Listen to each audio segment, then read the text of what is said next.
श्री विष्णु पुराण प्रथम अंश अध्याय 16 नरसिंह अवतार विषयक प्रश्न। श्री मैत्रेय जी बोले, आपने महात्मा मनुपुत्र के वंशों का वर्णन किया और यह भी बताया कि इस जगत के सनातन कारण भगवान विष्णु ही हैं।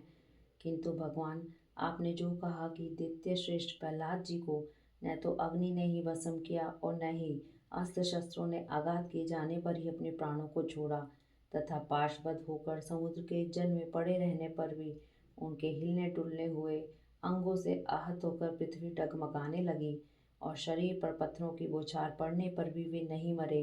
इस प्रकार जिन महाबुद्धिमान का आपने बहुत ही महात्म्य वर्णन किया है, हे मुने, जिन अति तेजस्वी महात्मा के ऐसे चरित्र हैं, मैं उन परम विष्णु भक्त का अतुलित प्रभाव सुनना चाहता हूँ। हे मुनिवर, वे तो बड़े ही धर्म परायण थे, फिर दैत्यों ने उन्हें क्यों अस्त्र शस्त्रों से पीड़ित किया और क्यों समुद्र के जल में डाला?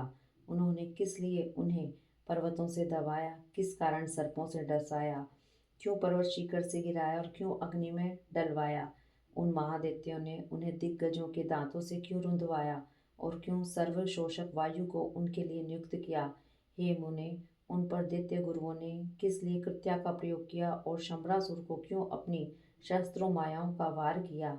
उन महात्मा को मारने के लिए दैत्यराज के रसोइये ने, जिसे वे महाबुद्धिमान पचा गए थे, ऐसे हलाहल विष क्यों दिया? हे महाभाग, महात्मा प्रहलाद का यह संपूर्ण चरित्र, जो उनके महान महात्म्य का सूचक है, मैं सुनना चाहता हूँ।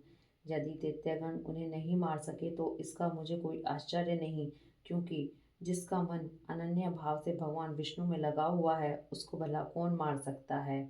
जो नित्य धर्म परायण है और भगवत आराधना में तत्पर रहते हैं, उनसे उनमें ही कुल में उत्पन्न हुए दैत्यों ने ऐसा अति दुष्कर द्वेष किया, क्योंकि ऐसे समदर्शी और धर्मभीरु पुरुषों से तो किसी का द्वेष होना अत्यंत कठिन है।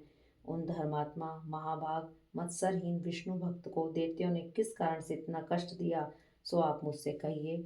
महात्मा लोगों तो ऐसे गुण संपन्न साधु पुरुषों के विपक्षी होने पर भी उन पर किसी प्रकार का प्रहार नहीं करते, फिर सब पक्ष में होने पर तो कहना ही क्या है। इसलिए हे मुनिश्रेष्ठ, यह संपूर्ण वृत्तांत विस्तार पूर्वक वर्णन कीजिए। मैं उन दैत्यराज का संपूर्ण चरित्र सुनना चाहता हूँ। इति श्री विष्णु पुराणे प्रथम अंशे षोडशो अध्याय।